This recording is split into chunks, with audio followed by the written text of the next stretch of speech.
Bonjour à tous, ici dans la salle et aussi chez vous. C'est un plaisir d'être ensemble ce matin ou bien cet après-midi si vous regardez en décalé.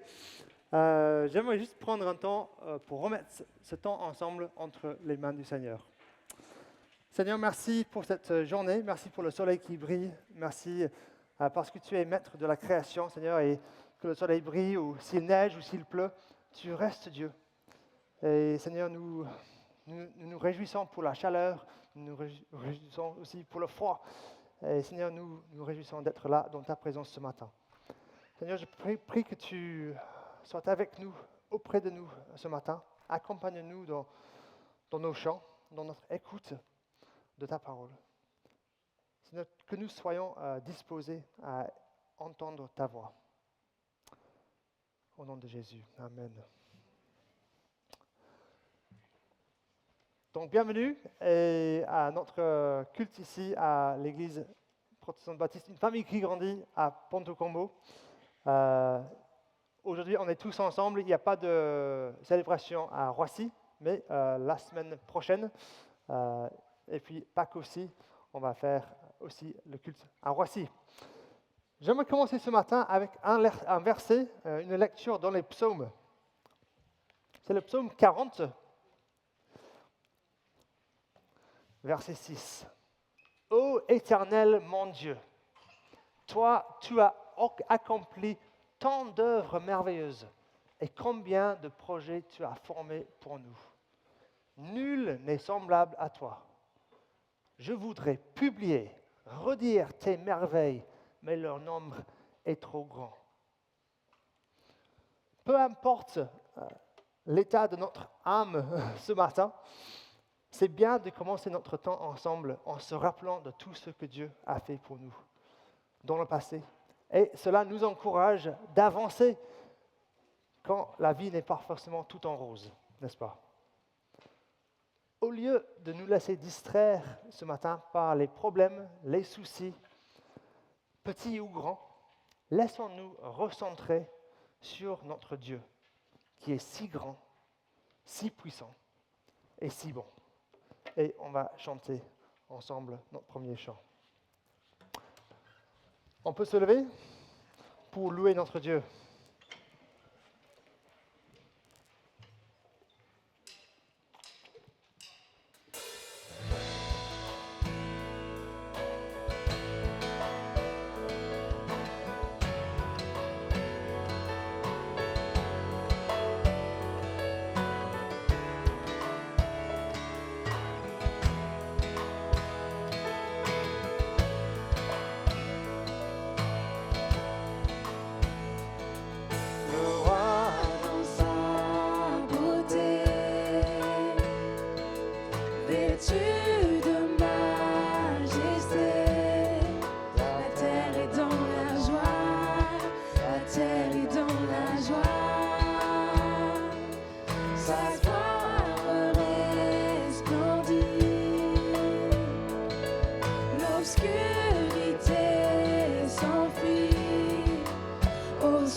Combien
Prenez place, je vous en prie.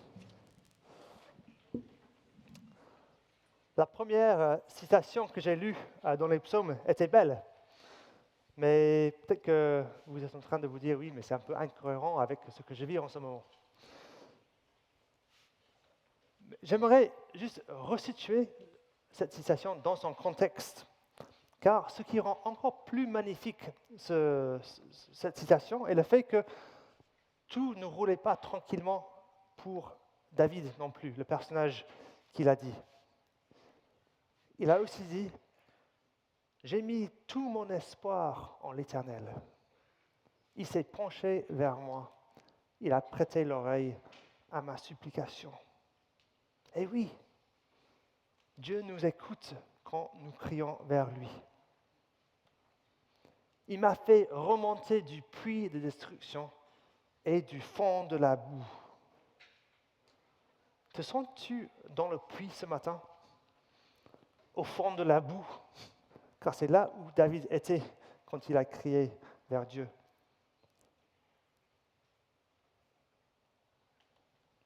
Il m'a remis debout, les pieds sur un rocher, et il a affermi mes pas. Dieu l'a fait pour David, et il peut le faire pour chacun d'entre nous. Il a mis dans ma bouche un cantique nouveau et la louange pour notre Dieu. Quand ils verront ce qu'il a fait, ils seront nombreux à le craindre et à mettre leur confiance en l'Éternel.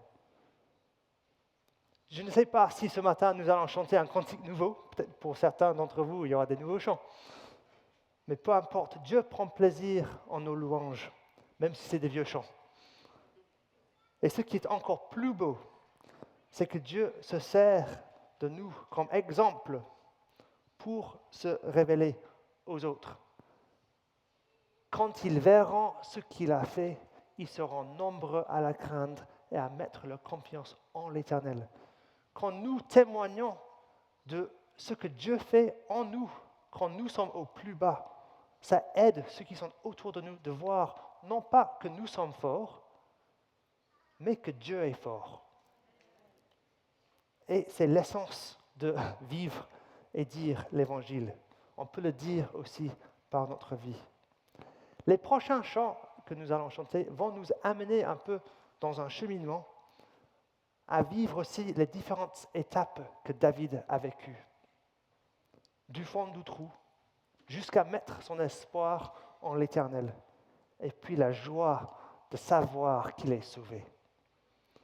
Ensuite, après ce bloc de chant, je vous invite à un temps de prière ouvert où chacun peut se sentir libre de s'exprimer en montrant ses louanges à notre Dieu, qui est grand, qui est fort, qui est puissant.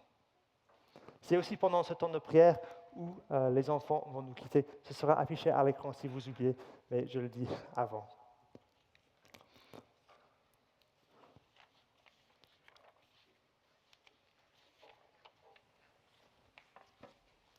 Donc on peut de nouveau se lever pour chanter, mais si du fond du cœur, vous avez besoin juste de vous asseoir et d'être là avec Dieu, dans la tristesse peut-être, de verser aussi des larmes de souffrance à lui, il entend nos prières, il entend nos cris.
De malheurs innombrables, je suis environnée.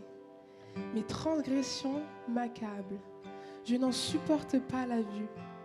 Elles dépassent par leur nombre les cheveux de ma tête. Je n'ai plus de courage. Veuille, Éternel, me délivrer. Éternel, hâte-toi de venir à mon aide.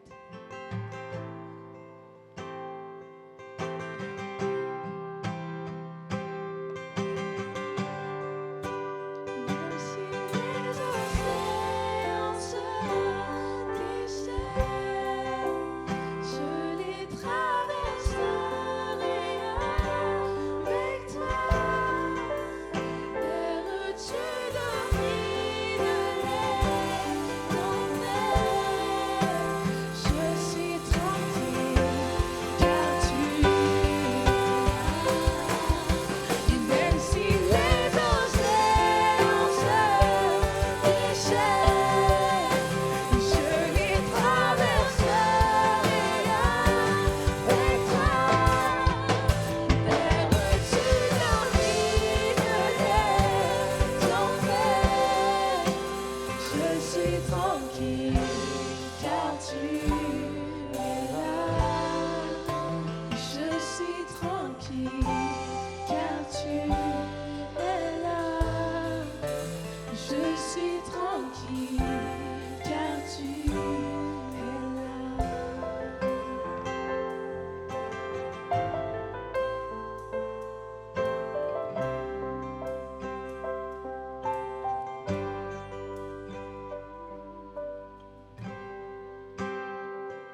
ta présence nous fait du bien, ta présence nous restaure, ta présence renouvelle notre joie.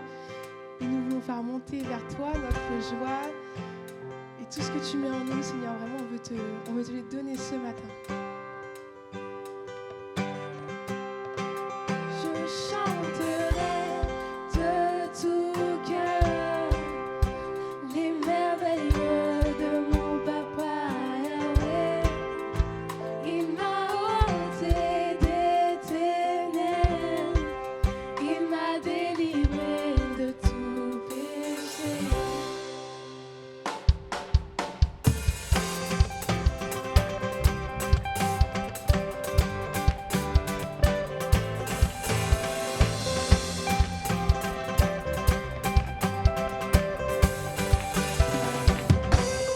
Je chanterai de tout cœur les merveilles de mon papa Yahweh.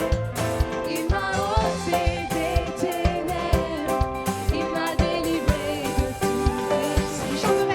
Je chanterai de tout cœur les merveilles de mon papa Yahweh. Il m'a ôté des ténèbres, il m'a délivré de tout péché. Mon papa est fidèle, il ne m'abandonne jamais.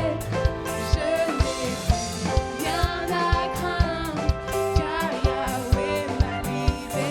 Je suis dans la joie, je suis dans la joie, une joie immense. Je suis dans l'allégresse, car Yahweh m'a libéré. Je suis dans la joie, je suis dans la joie, une joie immense.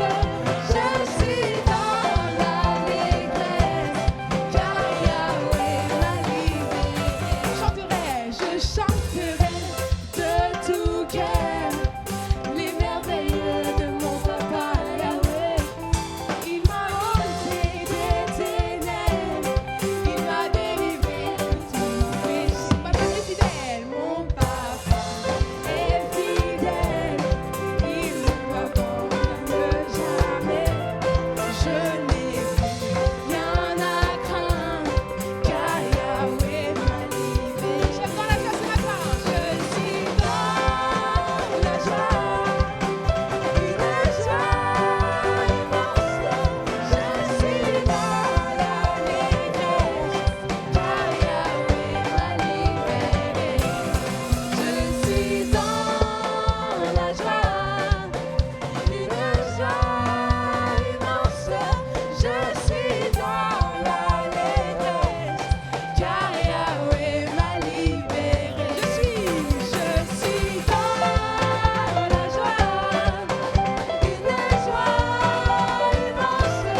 Je suis dans l'allégresse, car Yahweh m'a libéré.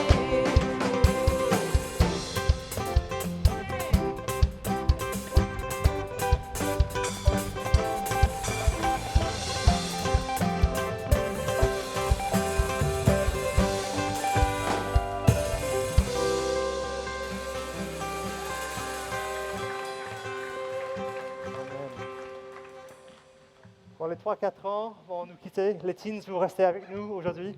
Et prenons un temps juste de louer notre Seigneur ensemble. Seigneur, nous voulons te louer parce que tu nous as sauvés. Tu nous as aidés quand nous étions au fond du trou, dans la boue, et que tu étais là, Seigneur.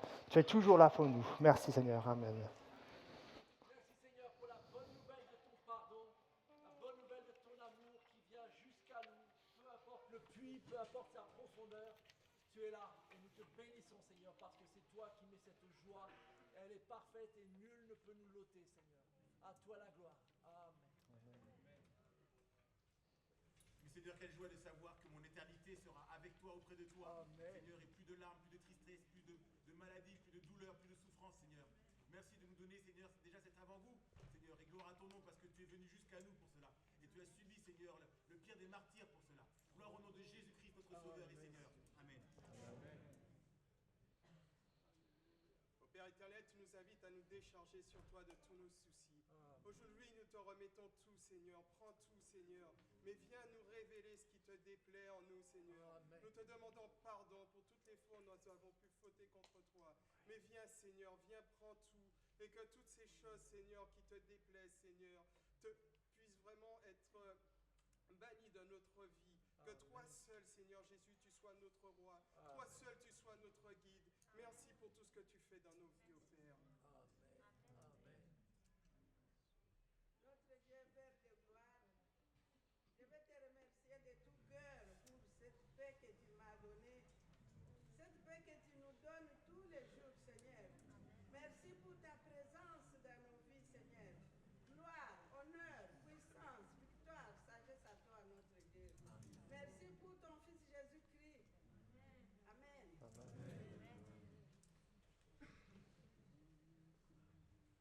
Oui, Seigneur notre Dieu, on te rend gloire, Seigneur, car tu nous as acceptés tels que nous sommes, Seigneur. Les pécheurs, nous sommes venus à toi, Seigneur, et tu nous as pardonnés. Oui, nous sommes dans la joie, Seigneur, tu es notre Père. Et nous te louons ce matin pour tout ce que tu fais pour nous, Seigneur. Et comme a dit notre frère, tu nous as sortis de la boue, Seigneur.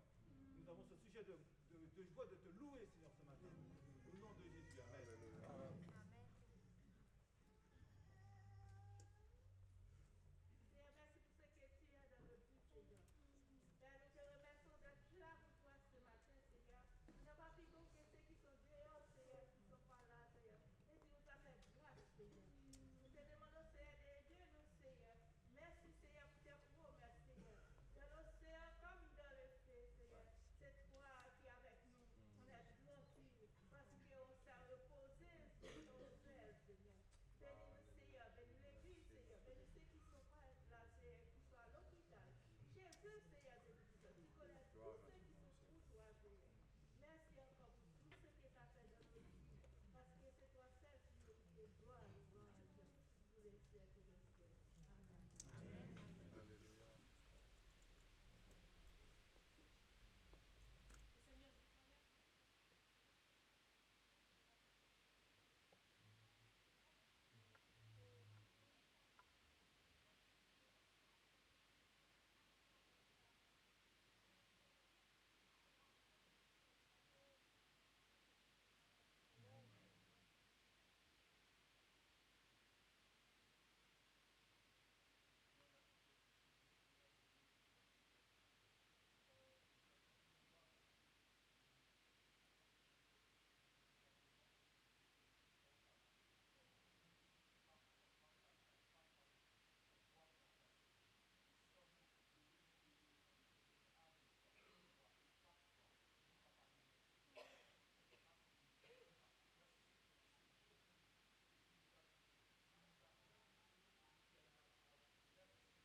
Seigneur, c'est notre chant et c'est aussi notre prière. Que nous soyons l'Église que ton cœur attend. Viens briser nos chaînes, détruis notre orgueil. Seigneur, fais-le maintenant. Que ton règne vienne, ta volonté soit faite, sur la terre comme au ciel. Pour que ce monde que tu as tant aimé fais briller sur nous ta face. Donne-nous, Seigneur, des cœurs ouverts et attentifs à ce que tu veux nous dire ce matin. Au niveau personnel, montre-nous où nous devons changer, Seigneur. Pas notre voisin, notre ami, mais nous. Seigneur, parle à travers ton serviteur Manu. Je prie que tu lui donnes des paroles justes, un cœur passionné de toi et de la partage de ton parole, pour partager un message qui change des vies. Je prie au nom de Jésus. Amen.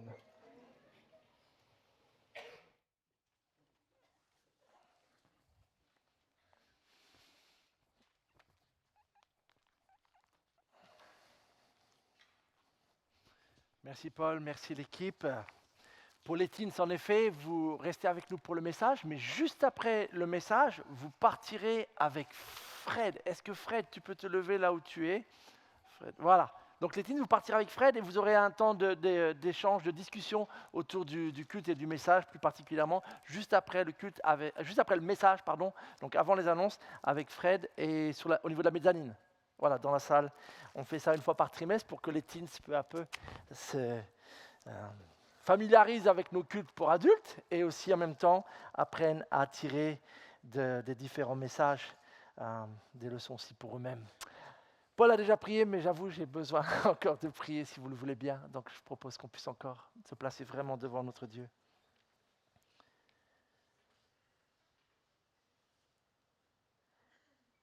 Notre Dieu, notre Créateur, nous venons de chanter des vérités qui nous touchent au plus profond de nous-mêmes.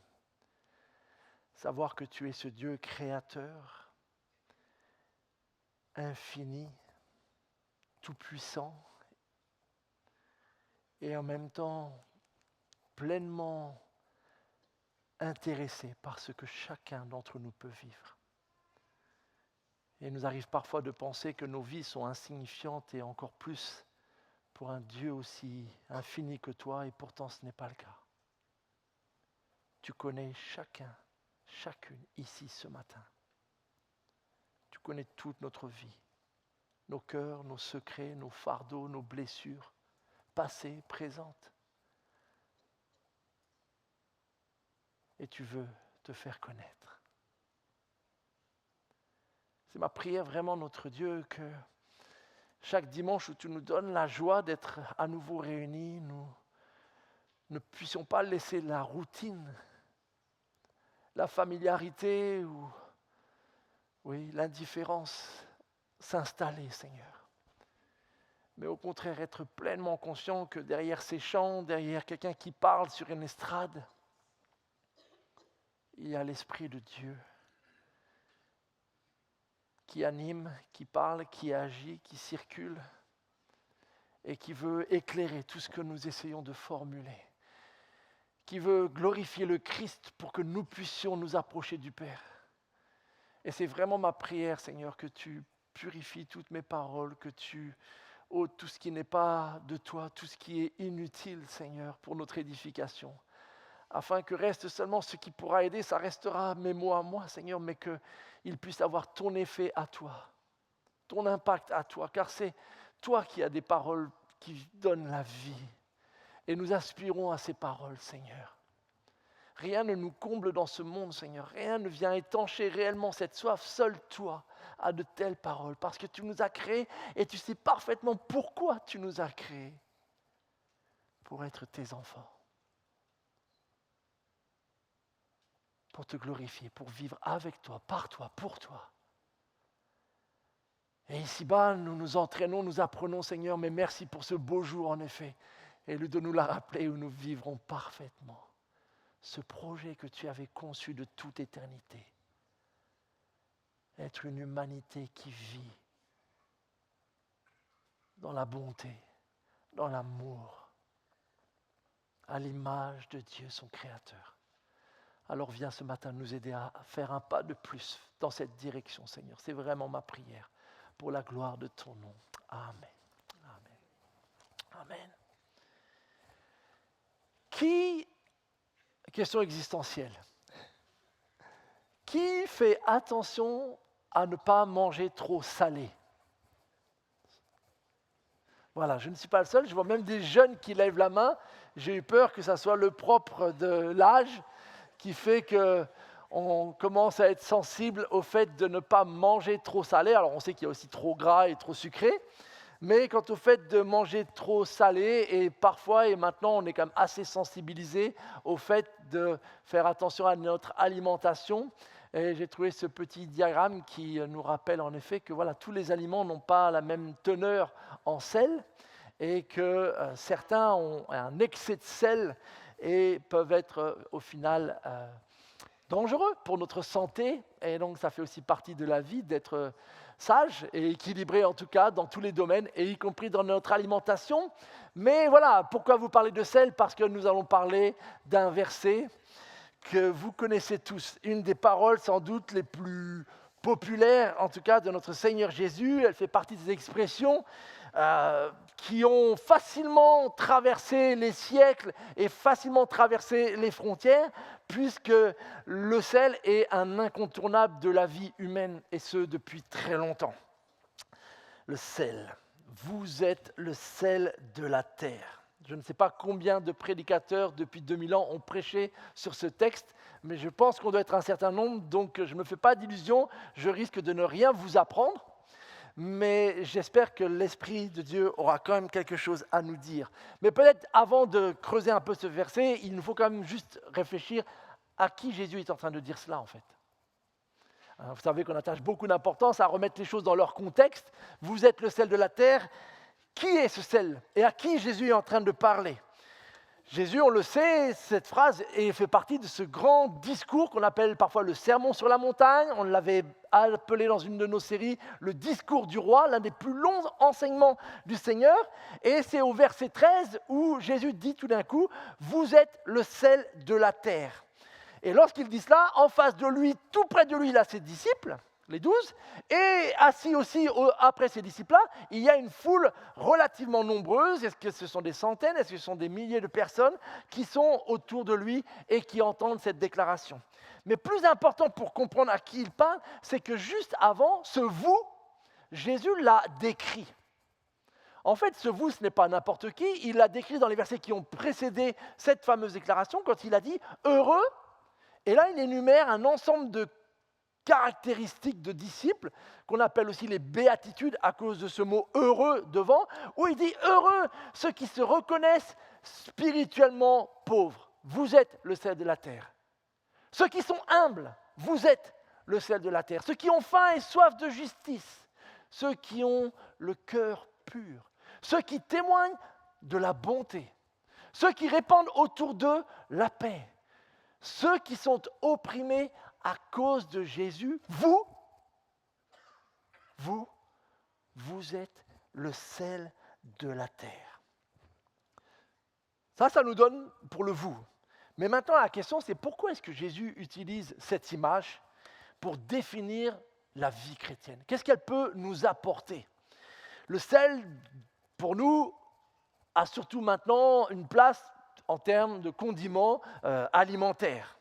Mais comme je le disais il y a quelques instants, le sel fait partie de la vie humaine depuis tout le temps. Et donc, c'est une image géniale que le Seigneur Jésus a trouvée, parce que justement, elle est compréhensible par tout le monde, elle est compréhensible dans tous les pays, dans toutes les cultures, le sel y est présent, et elle a été compréhensible tout au long des siècles depuis 2000 ans. Alors pour nous, c'est vrai, aujourd'hui, il y a cette dimension essentiellement alimentaire, mais au temps de Jésus et pendant des siècles, le sel était une richesse.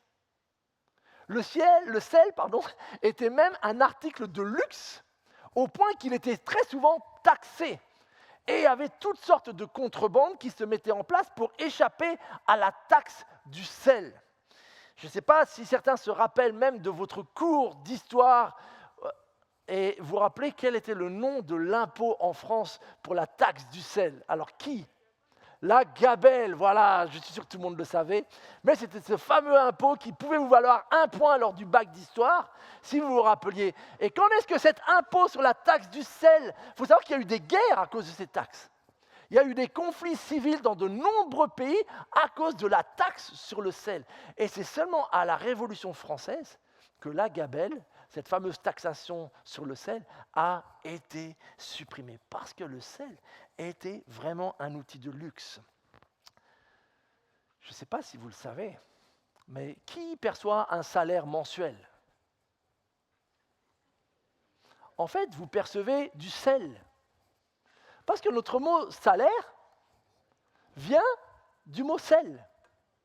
En latin, salarium, sel, salaire, c'était ce que recevait un soldat romain. Un soldat romain était rémunéré avec une quantité de sel, tellement ce produit était luxueux, il allait en revendre une partie, en garder peut-être une partie pour son usage, mais vous recevez.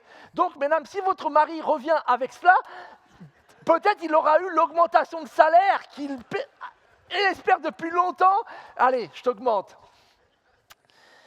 Bon, le problème, c'est que le sel n'a plus son caractère précieux puisque ses ressources sont quasi illimitées dans bien des lieux, aussi bien la mer qu'en terre. Donc ça, je ne veux pas vous rentrer dans les détails. Mais le sel était précieux, bien sûr, pour 2 raisons, en plus de celle du relever le goût, bien sûr, déjà, mais c'était surtout un antiseptique.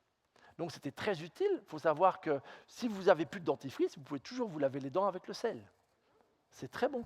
Alors, il ne faut pas en abuser et il faut recracher l'eau, hein, quand même. Mais c'est très bon parce que c'est un antiseptique et ça aide aussi à décaper les dents. Et il faut savoir que dans le fluor, il y a du sel.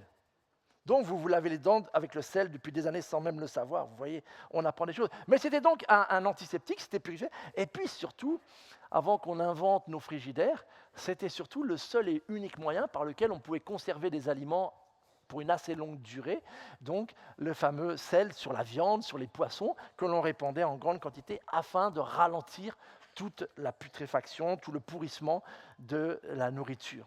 Donc voilà, le sel, en tout cas, vous voyez tous ces éléments-là, et donc ça, c'est ce que des gens avaient en tête lorsque Jésus déclare « Vous êtes le sel de la terre ». Et aujourd'hui, il y en a partout. Alors, il faut le savoir, il y en a dans le cuir, il y en a dans la soude, dans le bicarbonate de sodium, tout ce que vous utilisez pour décaper, l'eau de Javel. L'industrie chimique est le premier consommateur. 50% de la production mondiale de sel, c'est l'industrie chimique. Pour faire tous ces différents produits que nous avons dans notre quotidien, il faut du chlorure de sodium. Voilà pour le sel. Maintenant, on va parler un peu de notre Seigneur. Mais je voulais qu'on ait ça en arrière-plan pour comprendre. C'est vraiment le gars qui a lu Wikipédia, là, qui a étalé tout ce qu'il sait sur le sel. Ça y ressemble, et il y a un peu de ça. Mais ce que je voudrais vraiment, c'est que nous écoutions pourquoi est-ce que le Seigneur a utilisé cette image-là. Et pour le savoir, c'est ce qu'il dit juste à la suite de verset. Dans le même verset 13, il ne dit pas uniquement « vous êtes le sel de la terre ». Mais aussitôt après, il enchaîne, pas en disant « ah, parce que vous êtes le sel de la terre, parce que vous savez, vous allez conserver la terre, ou parce que vous allez pouvoir empêcher le pourrissement, ou parce que vous allez pouvoir… » Non. Il enchaîne aussitôt avec une idée. Si ce sel perd sa saveur, avec quoi la salera-t-on? Ce sel ne vaut plus rien. Il n'est bon qu'à être jeté dehors et piétiné. Jésus, dans ce verset-là, évoque la possibilité étrange pour nous que le sel perde sa saveur. Est-ce vraiment possible? À l'époque, les gens n'avaient pas le sel que nous avons nous aujourd'hui sur notre table, qui est un sel fin, raffiné, etc. et tout, mais le sel qu'ils possédaient, en général, avait été extrait de régions comme celle de la mer Morte, et donc ce n'était pas un sel de top qualité. C'était un sel qui avait souvent été exposé en plein cagnard, et donc du coup, c'est un sel qui bien souvent avait perdu son taux de salinité, son effet salant. Et donc, c'était un sel qui était aussi parfois mélangé avec toutes sortes d'impuretés. Et donc, quand ce sel, finalement, n'avait plus vraiment le goût du sel, même si on l'avait toujours, eh ben, ce sel-là, on le jetait dehors. Et en fait, plus exactement à l'époque, on le jetait sur le sol des maisons, sur les terrasses, parce que ça ralentissait l'effraction des terrasses et la pénétration de l'eau. Et donc, du coup, quand il était sur les terrasses, qu'est-ce qu'on faisait? On le piétinait. Tout le monde marchait dessus. C'était du sel, mais ce n'était plus du sel. Et ça, les gens étaient très familiers avec cette notion d'un sel qui perd sa saveur. Que ce soit sous l'effet de l'humidité, un sel où il y a toujours les cristaux, mais il n'y a plus l'effet du sel, ni le goût, ni sa capacité. Et donc, c'était un usage qui finalement était méprisable. Jésus est en train de dire, si vous, mes disciples, aux gens qu'il parle, et à nous aujourd'hui, si vous qui avez le nom de chrétien, si vous qui aimez être appelés enfants de Dieu, si vous qui êtes mon Église, si vous perdez votre saveur, qu'est-ce qui reste? C'est ça que Jésus est en train de dire. Qu'est-ce qui va se passer si jamais vous perdez? Alors je sais, on est à Ponto et on est une exception. Je me doute bien qu'en 2022, nous sommes du sel pour les frères bretons de Guérande, quoi. C'est la crème de la crème de la crème du sel, et il est inconcevable que nous, à Ponto, nous perdions notre saveur, n'est-ce pas? On va juste imaginer. Parce que si on étudie un peu l'histoire de l'Église, on se rend compte qu'il n'y a pas beaucoup d'églises qui existaient il y a 2000 ans qui existent encore aujourd'hui. Il n'y a pas beaucoup d'églises qui existaient il y a 1500 ans et qui existent encore aujourd'hui. Il n'y a pas beaucoup d'églises qui existaient il y a 100 ans et qui existent encore aujourd'hui. En fait, il semble que c'est plutôt la norme qu'une église, peu à peu, perde sa saveur. Et donc, si on veut être sage, si on veut être lucide, il vaut mieux se dire, ça peut nous arriver. Ça peut arriver collectivement et ça peut m'arriver individuellement, pour toutes sortes de raisons, de peu à peu perdre cette saveur, de peu à peu perdre cette flamme, de peu à peu perdre cette passion. Et c'est ça que je voudrais un peu réveiller ou creuser ensemble avec vous, avec ce verset du Seigneur. Comment peut-on perdre cette saveur? Et peut-être une des premières causes, c'est lorsqu'on oublie pour qui nous sommes appelés à être le sel. Notez ce que dit Jésus, vous êtes le sel de la terre. Jésus n'a pas dit vous êtes le sel. Vous êtes le sel de la terre. Le sel n'existe pas pour lui-même. On le sait tous, le sel qui reste dans la salière, c'est super, mais en fait, ce n'est pas sa vocation. La vocation du sel, c'est d'être répandu là où il y a un besoin, sur des aliments ou ailleurs. Un sel qui se contenterait uniquement de rester là où il se trouve, devient rapidement inutile. Et il risque même, en fait, et c'est le cas de la mer morte, de perdre peu à peu sa saveur. Autant l'eau de la mer morte est extrêmement salée, elle a 10 fois plus de teneur en sel, autant le sel qui est déjà sur le bord des rives du lac, de la mer, a perdu complètement sa saveur. Nous sommes appelés à être le sel pour la terre. Autrement dit, pour l'humanité. Nous ne sommes le sel que pour ceux qui nous entourent. Nous ne sommes le sel que pour les autres, pas pour nous-mêmes. Et ça, c'est une vérité importante. C'est inutile de penser que je serai, par exemple, une bonne personne si jamais personne autour de moi n'a l'occasion de goûter à cette bonté. C'est inutile de penser que je suis plutôt un artisan de paix si je n'apprends pas à être une personne dans mon entourage, dans mon réseau d'amis, à être celui qui va justement apporter la paix. Or, la parole nous met en garde de bien des manières contre le danger de perdre sa saveur. Et on trouve déjà des exemples bibliques. L'un d'entre eux qu'on trouve dans l'évangile de Matthieu, c'est ce fameux homme qui a reçu un pardon inestimé de Dieu et qui, la minute d'après, refuse de partager ce pardon. Le pardonné qui refuse de pardonner, ce n'est que du sel qui perd sa saveur. C'est les deux religieux qui passent devant cet homme qui a été battu et qui est en grand besoin de secours. Nous avons deux religieux qui ont perdu toute saveur. Et ils ne sont plus que du sel bon à être jeté dehors. Parce que de aimer, de gracier, ils oublient de faire la même chose. Ce sont tous ceux d'entre nous qui sommes tous d'accord que la prière est extrêmement importante. La plupart d'entre nous, je suis sûr que nous aurions 20 sur 20 dans un QCM sur l'importance de la prière dans la vie chrétienne. Et pourtant, si nous sommes sincères avec nous-mêmes, si nous faisons un bilan rien que sur une semaine, nous sommes conscients qu'elle n'occupe quasiment aucune place dans notre vie. Heureusement qu'il y a le repas qui nous pousse à prier de temps en temps. Nous sommes du sel qui perd sa saveur quand la prière est réduite à cela. Donc vous voyez, il y a plein de manières par lesquelles peu à peu nous pouvons perdre. Et c'est extrêmement important d'y être lucide, d'y être sensible, parce que ça doit non pas nous plonger vers le bas et nous décourager, mais ça doit juste nous faire prendre conscience, attends, c'est arrivé à d'autres, je réalise que parfois, je fais partie un peu de ce sel qui est en train de s'affadir, et qui bientôt peut-être pourra être dispersé quelque part sans faire aucune différence.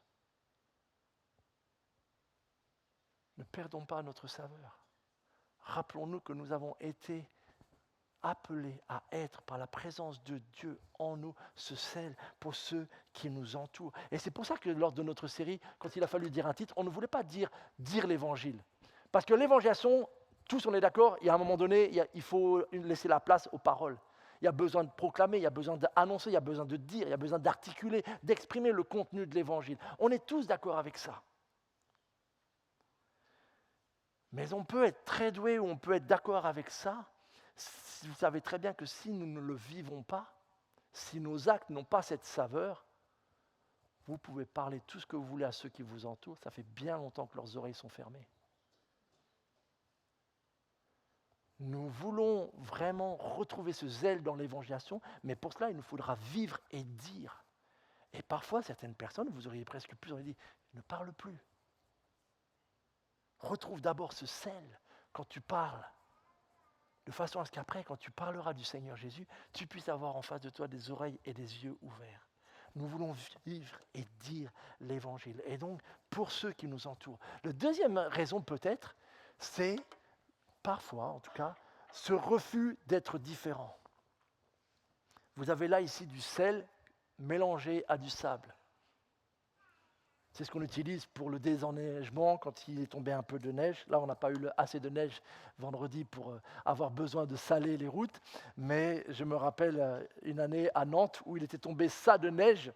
Et c'était le branle-bas de combat dans toute la ville. La ville était paralysée, etc. et tout, à cause de ça de neige. Et j'avais des amis alsaciens qui étaient habitués chaque année. Et ils se moquaient de nous à Nantes face à notre paralysie. Et on avait sorti les désenneigeuses partout sur la nationale. Il fallait à tout prix, alors qu'il y avait très peu de neige. Et on répandait ce genre de choses pour justement faciliter, accélérer le processus de désenneigement. Du sel qui n'est plus du sel mélangé à du sable, parce qu'on ne veut plus être différent. Et ça, c'est une autre forme aussi de tentation. Pas que quand elle est jeune, même si c'est quand on est jeune parfois qu'on le réalise le plus. C'est plus difficile de se différencier de nos amis. Moi, je me rappelle le gros dilemme, c'était quelle musique j'écoute en tant que chrétien. Et je réalise que la question se pose toujours, puisque après avoir fait une soirée question avec les jeunes adultes, il y avait la question, est-ce que le chrétien peut écouter les mêmes musiques ? Vaste question, hein. Donc je ne vous dirai pas leur réponse, vous irez leur demander ma réponse, mais en tout cas, c'était pas simple. La mode vestimentaire. Si tous mes collègues parlent de la série Netflix qu'il faut à tout prix avoir vue, mais que moi j'ai une grosse hésitation à la regarder vu ce que j'ai entendu sur la série. Ça peut paraître banal et en même temps, là c'est tout. Est-ce que je vais être différent ? Et si on me demande, pourquoi tu n'as pas regardé cette série-là ?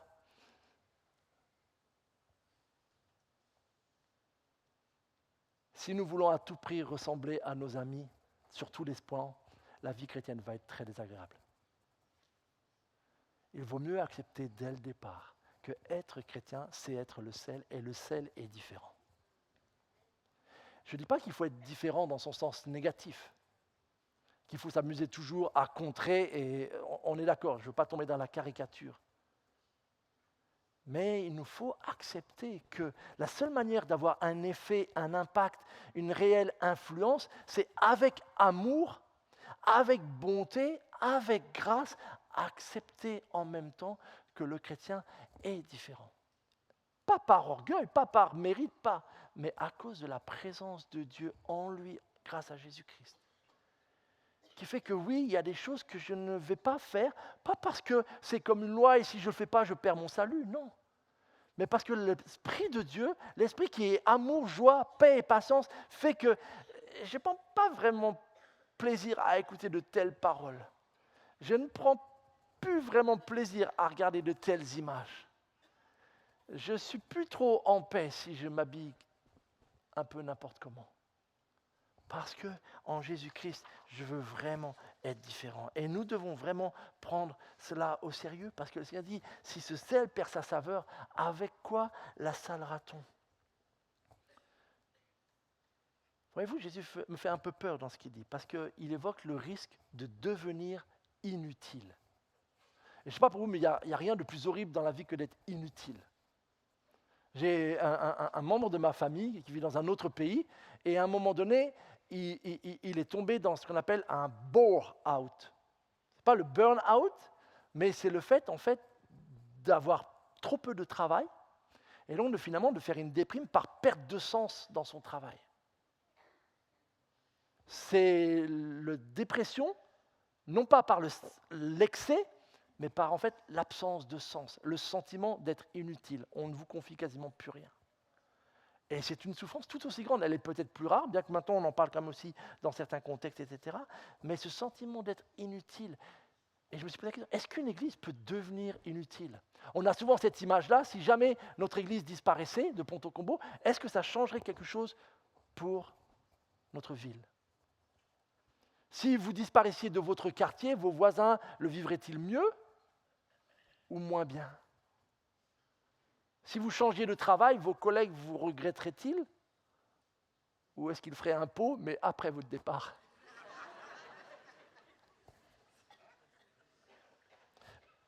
Est-ce qu'une église peut devenir inutile? Alors, j'ai aucun droit vraiment de porter un jugement sur cela, mais je m'intéresse beaucoup à l'histoire de l'église parce que je pense qu'il y a tout à y apprendre et que nous péchons souvent par amnésie, en fait.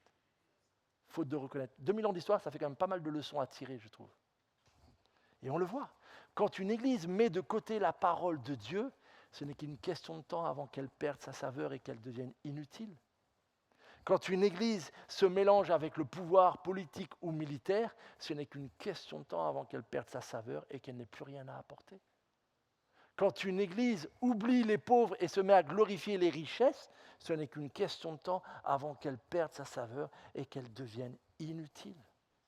Lorsqu'une église se met à imiter l'immoralité de sa société environnante, ce n'est qu'une question de temps avant qu'elle perde sa saveur et qu'elle devienne inutile. Cela arrive. C'est arrivé dans l'histoire et cela arrive, mes amis. Il n'y a pas très longtemps, j'ai discuté avec une sœur qui était dans une grande ville, je ne dirais pas où, pas en France, dans une ville remplie d'églises. Vous savez quelle était sa plus grande difficulté? L'impossibilité de trouver une église le dimanche matin. Parce qu'on y prêchait n'importe quoi. Seul le Seigneur sait pourquoi. Mais c'est la réalité. Il y a un risque pour nous. C'est très facile de parler de l'église de l'autre côté de la rue. Mais il peut y avoir un risque de devenir progressivement, c'est rarement quelque chose qui se passe seulement, de finalement perdre cette saveur et de devenir inutile dans notre effet. Et nous ne voulons pas. Et il y a des exemples bibliques. Vous connaissez peut-être ces lettres aux églises de l'Apocalypse, et elles nous rendent un grand service parce qu'on y voit énormément d'encouragement de la part du Seigneur, on y voit ce qui lui plaît, ce qu'il recherche dans les églises, mais 6 des églises sur 7 reçoivent quand même aussi des reproches. Dit avec amour, pas des paroles de condamnation, mais des reproches parce que ces églises sont en danger de perdre leur saveur, de perdre ce qui devrait les caractériser, et Jésus les avertit. L'une des plus touchantes d'entre elles, vous le savez peut-être, c'est celle de Éphèse. Et voici ce que dit le Seigneur à Éphèse. Après avoir dit un certain nombre de compliments sur leur comportement, sur un certain nombre de choses, sur leur fidélité à la parole de Dieu, mais au verset 4, il dit « J'ai cependant un reproche à te faire. Tu as abandonné l'amour que tu avais au début. » À ta conversion.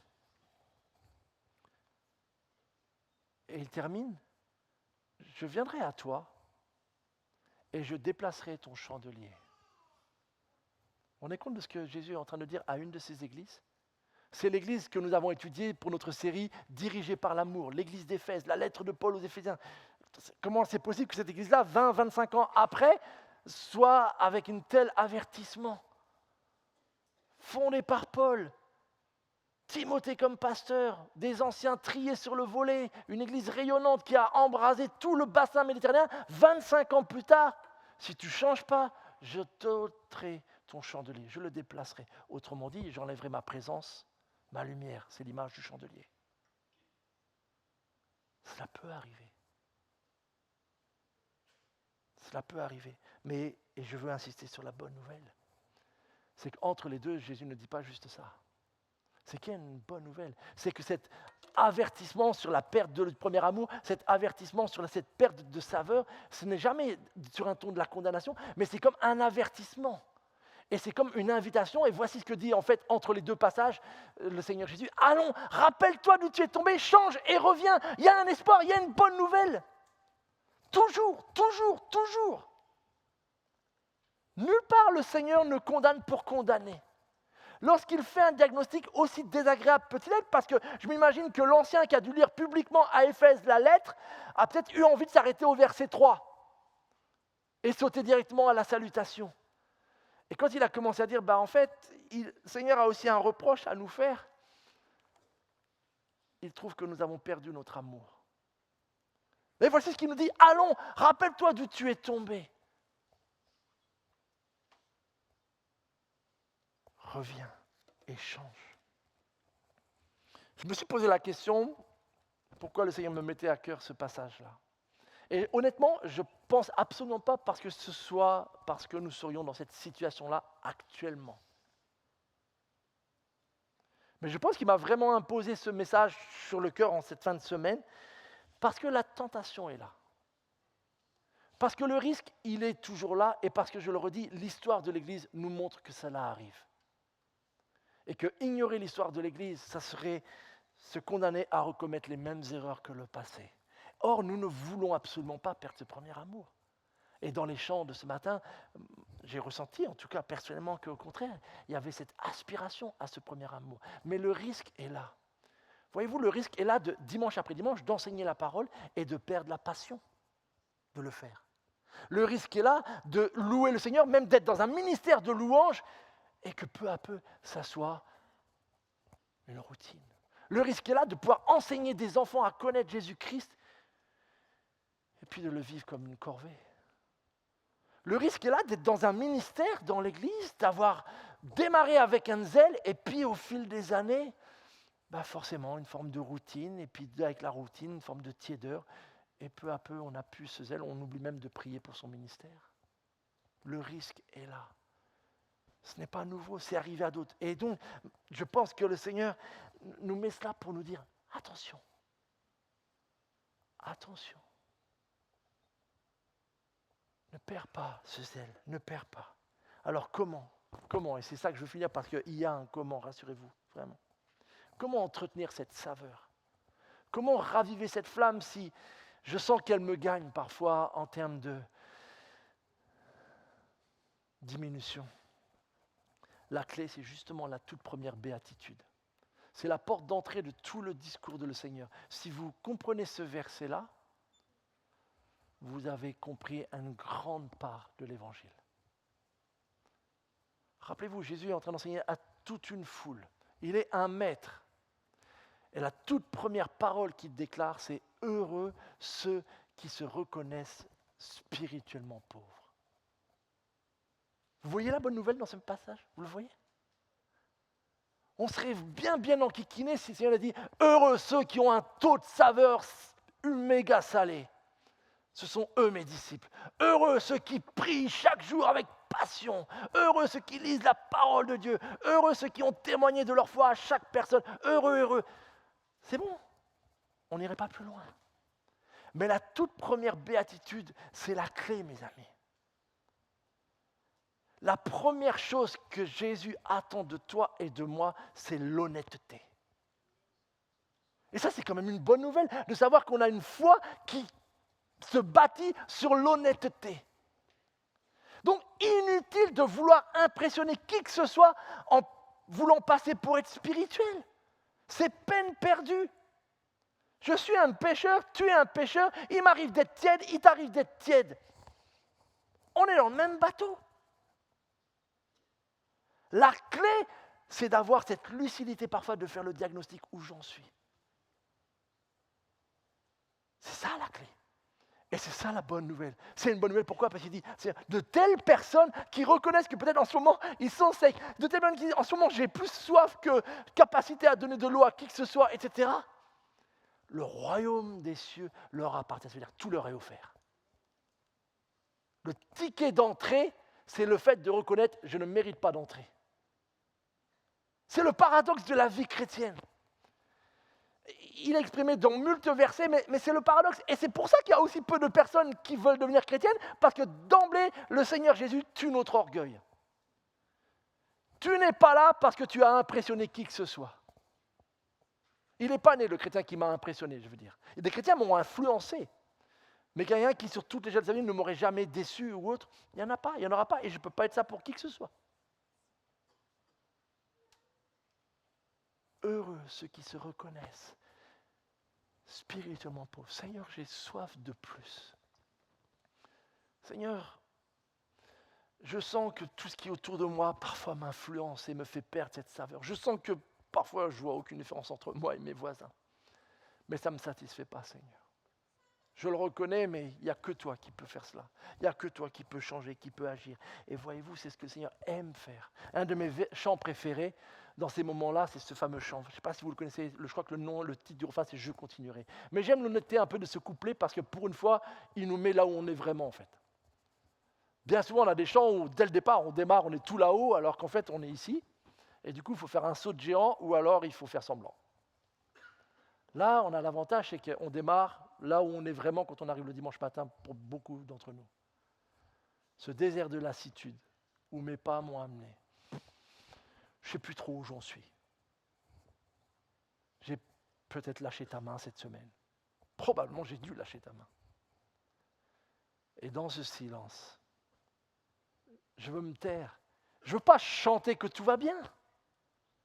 Je veux me taire. Parce que je suis spirituellement pauvre, Seigneur. Et je veux retrouver ta voix. Parce que ça, par contre, j'y aspire vraiment. Et alors, je continuerai. Et alors, je me mets en marche. Et bien sûr, les chants nous y aident, évidemment. Mais ils m'y aident parce qu'ils sont ancrés sur la réalité. C'est qu'en fait, Dieu m'a aimé le premier. Et malgré mes doutes, malgré mes questions, il reste le même. Il reste celui qui a aimé David quand David a commencé à avouer ses fautes. Vous connaissez ce psaume 32. Lisez-le. Vous avez là aussi un des meilleurs résumés de la vie chrétienne. Tant que je taisais mes fautes, ce que font tous nos amis autour de nous parce qu'ils ont peur de Dieu, ou parce qu'ils pensent qu'il ne les aime pas, ou parce que s'ils disent la vérité, Dieu les condamnera. Tant que je taisais mes fautes, je gémissais sur moi-même. Je t'ai avoué mes torts et tu m'as pardonné. Il y avait ce dicton quand on était enfant, toute faute avouée, à moitié pardonnée. Avec Dieu, ce n'est pas ça. Toute faute avouée, 100% pardonnée. C'est la réalité de notre Dieu. Il aime cette dimension. Et quand on s'approche de lui avec cette réelle disposition, alors il se plaît à renouveler. Il se plaît à redonner cette saveur. Il se plaît à honorer cette authenticité. Et c'est vraiment ma prière. On entre dans Pâques, on a un trésor de bonnes nouvelles à partager. Mais avant même d'ouvrir ma bouche, ceux que nous inviterons, nos proches, ils sentiront s'il y a en nous quelque chose qu'ils convoitent ou dont ils ont envie. Ils le sentiront. Je me rappelle dans mon église, quand je me suis devenu chrétien, il y avait quelques personnes dans l'église. Être dans leur présence, c'était différent. Étant enfant, je ne comprenais pas pourquoi. Avec les années de vie chrétienne, j'ai compris. Le temps qu'ils passaient avec Dieu dans la prière déteignait sur eux. Et de fait que lorsqu'on était avec eux, on sentait qu'on était un peu plus proche de Dieu. Ils étaient imparfaits. Mais ils avaient du sel à en revendre. Et c'est ma prière vraiment pour chacun d'entre nous, pour moi-même, pour notre Église, vraiment que nous puissions être ce sel de la terre, car c'est vraiment ce que nous sommes appelés. Et en retrouvant cette saveur, et nous sommes dans le bon lieu pour retrouver cette saveur, lorsque dans la semaine nous serons dispersés, dans nos foyers, dans notre métier, dans nos quartiers, dans nos associations, nous puissions vraiment être ces hommes et ces femmes qui amènent une différence, non parce qu'ils seraient plus brillants que d'autres, mais parce que la présence de Dieu en eux fait la différence. Voilà pourquoi Jésus a dit, vous êtes le sel de la terre. Donc puissions-nous vivre cet appel, puissions-nous être encouragés, puissions-nous relire ces passages si besoin est, les redécouvrir et laisser Dieu vraiment faire cette œuvre en nous. On va rechanter et c'est lui qui le fait. Et prends du temps dans la semaine. Mets-toi à l'écoute. Si on n'arrive pas à faire ça durant la semaine de Pâques, quand est-ce qu'on va le faire? Ralentis le rythme. Fais un jeûne de médias, de réseaux, de ton téléphone et prends du temps avec Dieu. Et crois-moi, la saveur va vite revenir. C'est ma prière en tout cas pour chacun d'entre nous. Prions. Seigneur notre Dieu, une fois encore, tu nous interpelles par ce que tu nous appelles à vivre, tout en étant conscients, en évoquant cette perte de saveur que par nous-mêmes nous sommes incapables, Seigneur, de conserver cette fraîcheur, cet effet, Seigneur, du sel. Les épreuves de la vie, les tentations, les soucis, etc., Seigneur, viennent si facilement, Seigneur, affecter notre capacité à être tes témoins, à être différents, Seigneur. Et je te prie vraiment, Seigneur, que alors que nous vivons cette période, Seigneur, et que nous avançons de pas, que nous avons tellement à cœur, Seigneur, que ces hommes et ces femmes qui nous entourent découvrent qui tu es. Toi, la source de la vraie saveur, de la vraie vie, de la vie éternelle.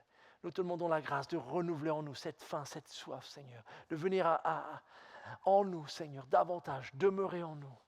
Et donne-nous cette joie, cette grâce d'y goûter individuellement. Donne-nous cette joie, cette grâce de l'être ensemble, Seigneur, dans nos activités, dans la dispersion de la semaine ou dans nos actions du samedi, Seigneur, que nous puissions, Seigneur, dans ta grâce, par ta seule présence en nous et par l'amour que nous avons pour toi, par la joie, la paix, le pardon que nous avons trouvé en toi, d'être un sel qui donnera goût, qui donnera soif, Seigneur, de te découvrir. Viens et vis en nous, Seigneur. Pardonne-nous nos défaillances, nos manquements, Seigneur. Et merci pour ta grâce infinie. Merci parce que tu ne nous invites pas à l'exploit, mais à l'authenticité. Et nous te bénissons pour cela, Seigneur. À toi toute la gloire, Seigneur.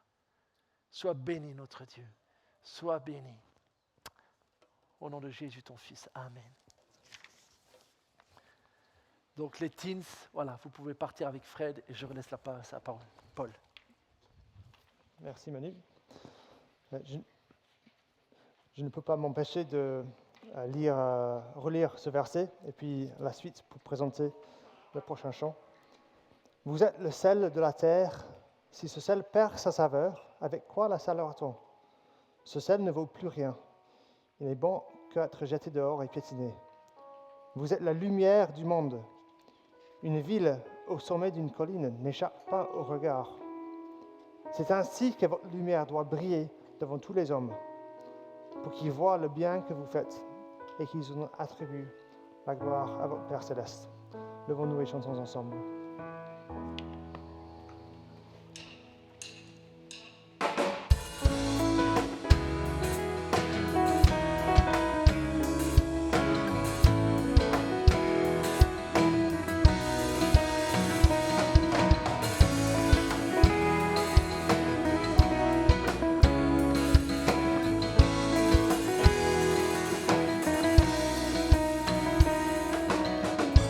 Nous sommes passés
l'infini.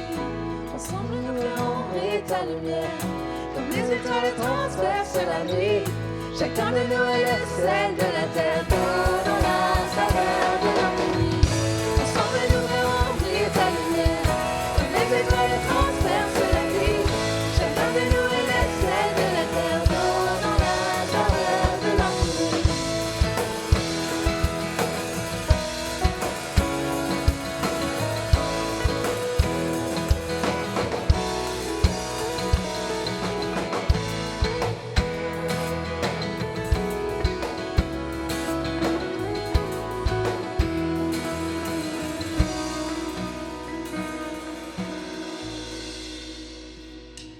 On veut finir ce culte en élevant le nom de Jésus, celui qui est élevé au-dessus de toutes choses, ce qui nous redonne aussi notre saveur.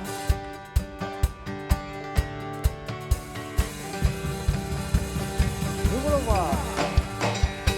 Nous voulons voir, nous voulons voir, nous voulons voir Jésus élevé. Nous voulons voir, nous voulons voir, nous voulons voir Jésus élevé.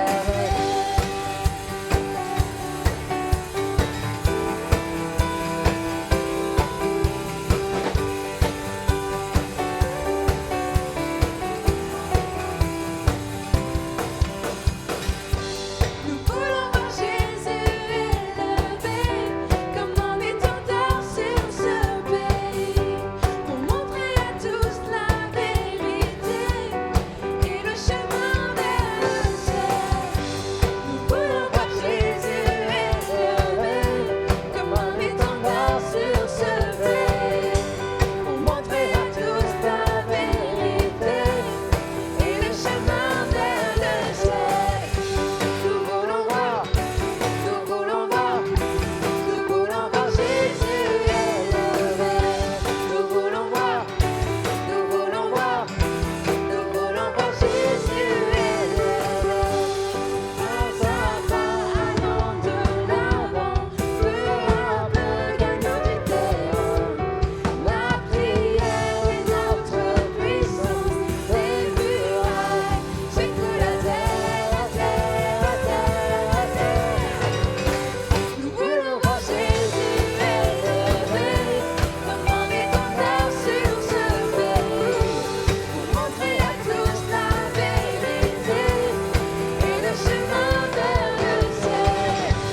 Nous voulons voir Jésus élevé, comme un étendard sur ce pays, pour montrer à tous la vérité et le chemin vers le ciel. Nous voulons voir, nous voulons voir, nous voulons voir Jésus élevé.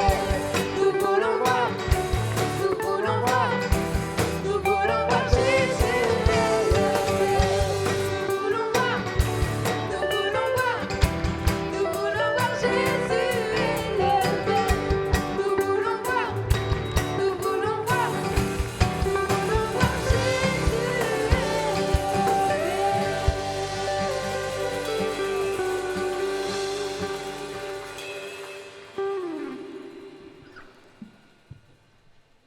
Bonjour à tous, bonjour à chacun.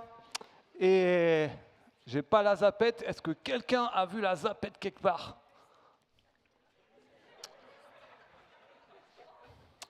Bon, tant pis. Vous voulez bien l'avancer pour moi? Ah, elle est là. Ok, autant pour moi. Bonjour à tous, je suis content de vous voir. Ce matin, il y en a qui se sont moqués de ma veste, hein, j'ai entendu. Vous êtes tellement pas habitués que c'était trop bizarre pour vous. Qu'est-ce que vous voulez, hein? 13 ans de mariage et j'essaye encore de séduire ma femme. Hein. C'est bon ça. Hein? Bon, avant de mettre un étendard sur ce pays, on a mis un étendard sur Roissy-en-Brie déjà. Et c'était les actions que nous avons commencées tous les samedis, qui vont nous mener jusqu'à Pâques. Et il y a eu plusieurs choses hier. Voici ce qui était le programme. Donc on a eu des marches de prière qui étaient à Roissy-en-Brie, dans le froid, on a bravé le froid avec certains courageux. Il y a eu aussi une marche au Plessis-Trévise où les uns les autres ont prié, arpenté les différents endroits de ces villes pour prier, pour arroser, que le Seigneur touche ces villes-là. Et puis, on a eu une activité aussi cardio-fitness avec certains courageux aussi qui ont bravé le froid et qui se sont réchauffés d'une certaine façon aussi. On a eu des activités basket aussi où dans un quartier de Roissy, certains sont allés jouer à la rencontre de différents jeunes qui étaient présents. On a eu activité foot aussi avec notre beau Ludo et plein d'autres personnes derrière aussi, qui sont un peu flous, mais je ne sais pas si tu as fait exprès, Ludo, mais... Voilà, exactement. Les autres voulaient être anonymes. Donc voilà, qui ont passé du temps aussi pour jouer avec des personnes de Roissy et puis d'autres courageux qui sont allés à la distribution pour faire des sondages, pour aller discuter avec les uns les autres et distribuer notamment les flyers pour notre gros week-end de Pâques qui arrive très bientôt maintenant, dans 2 semaines. J'en profite pour vous dire que samedi prochain, il y a encore plein d'activités, des marches de prière, du sport, foot, basket, une activité musique en plein air aussi à Roissy-en-Brie et toujours distribution et sondage. Donc après le culte, allez vous inscrire, il y a les panneaux qui sont devant la planisphère du monde où vous pouvez vous inscrire pour participer à une de ces activités à Roissy-en-Brie. Donc n'hésitez pas à la fin, Dieu voulant, on espère que la température sera un peu plus élevée ce samedi pour être plus nombreux et avoir plus de monde dans les rues aussi. Et également le 16 avril, un beau programme aussi pour vous inscrire à ces activités. N'hésitez pas à y aller après. Donc, notre week-end de Pâques qui va être super excitant. Nous aurons un premier temps le vendredi soir où, traditionnellement, dans notre église, nous prenons le temps de nous rappeler tout le processus de la Pâque et notamment la partie de la mort de Jésus-Christ. Le calvaire, on a parlé du calvaire la semaine dernière, les souffrances que notre Jésus a endurées. Et on va prendre le temps pour ça aussi. Et c'est Stéphane qui nous conduira dans ce temps-là. Et on prendra le repas du Seigneur tous ensemble pour commencer ce gros week-end de Pâques. Ensuite, le samedi, il y a notre groupe de jeunes et groupe de jeunes adultes qui organisent un grand événement de concert avec un artiste qui s'appelle Mick, qui est un rappeur, stand-upper, ce que vous voulez. Mais c'est les jeunes qui organisent eux-mêmes. Il y aura des témoignages de jeunes, il y aura des chants de jeunes aussi. Ce n'est pas seulement un concert. Donc on compte sur vous pour inviter. Pour ça, on a des flyers que vous pouvez récupérer à la sortie et vous pouvez trouver toutes les informations et vous inscrire avec le flash code qui est ici. Donc c'est vraiment important de vous inscrire.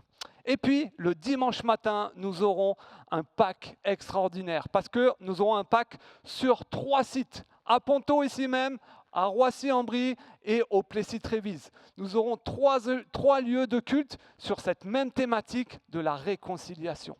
On a choisi cette thématique parce qu'elle est d'actualité. Nous le voyons avec des pays en guerre, avec notre société où il y a des problématiques de réconciliation des cultures et les familles aussi qui sont éclatées et ont trouvé cette thématique de réconciliation brûlante. Évidemment, réconcilier les hommes entre nous, mais aussi le message de réconciliation de nous avec Dieu. Et c'est là-dessus qu'on va prêcher, c'est là-dessus qu'on va chanter, c'est là-dessus qu'on va entendre aussi des témoignages lors de ce culte du dimanche matin. Et on aimerait vous inviter vraiment à inviter comme on le fait à chaque fois pour tous nos événements. Et pour ça, on vous a concocté des petits packs, des packs de Pâques. Ah, t'as plu celle-là, hein? Dans ces packs, il y a un flyer pour inviter vos amis, avec toutes les informations sur les adresses en fonction de où vous êtes, à Roissy, à Ponto, au Plessis-Trévise. Dans ce pack, il y a aussi un petit marque-page avec un verset sur la réconciliation. Il y a un évangile de Luc qui contient le message, évidemment, de la Pâque. Et puis, il y a une brochure de notre église pour avoir un peu plus d'informations. Et volontairement, ce package, nous ne l'avons pas fermé. parce qu'on compte sur vous pour le personnaliser, pour mettre peut-être des chocolats de Pâques, pour mettre les choses que vous voulez, pour le donner aux gens qui sont autour de vous, vos voisins, vos amis. Et on a essayé de faire quelque chose de très qualitatif pour que vous soyez fiers de pouvoir le donner, pour inviter, pour que vos amis puissent venir le dimanche matin pour le culte de Pâques et entendre ce message de réconciliation avec Dieu. Dans les groupes de maison, vous savez que nous prions maintenant depuis le début de la série pour 3 de nos amis. Vous vous rappelez ?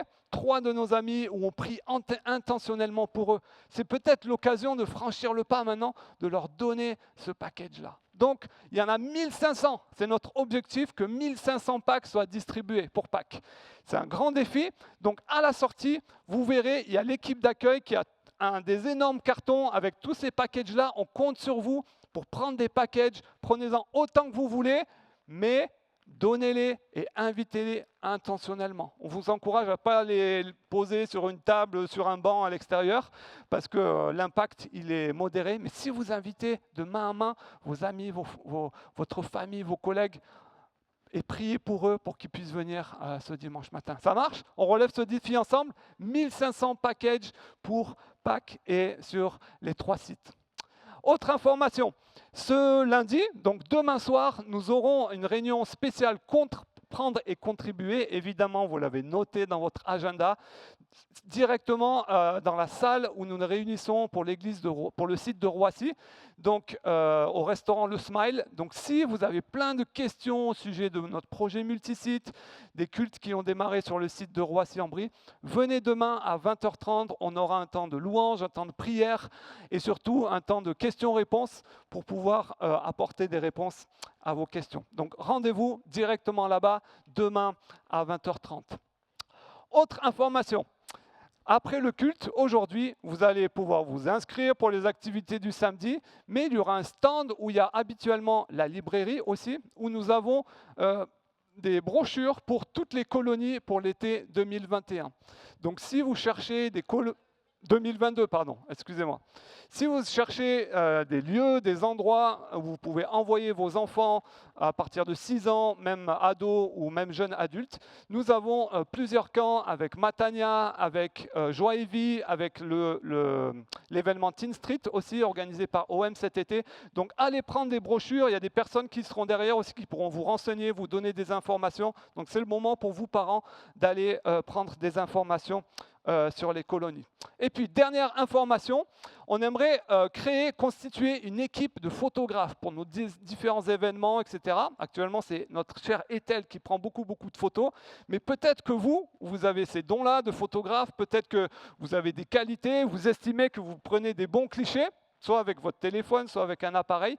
Si c'est le cas, vous pouvez peut-être faire partie d'une petite équipe qui pourra prendre quelques clichés, quelques photos pour la vie de notre Église. Du coup, si c'est le cas, je vous invite à aller dans le bloc sono qui est derrière, voir Ethel qui secoue la main. Voilà, là-bas. Vous manifestez auprès d'elle et puis ensuite, Ethel vous posera quelques questions et voir comment on peut travailler ensemble. Voilà, c'est tout pour moi. On vous souhaite un bon dimanche, des bons groupes de maison pour ceux qui sont dans les groupes de maison. On vous rappelle qu'il y a toujours les boîtes à offrandes qui sont sur les côtés pour donner votre offrande avec la plus grande joie. Et puis, on vous souhaite un bon dimanche à chacun. À bientôt.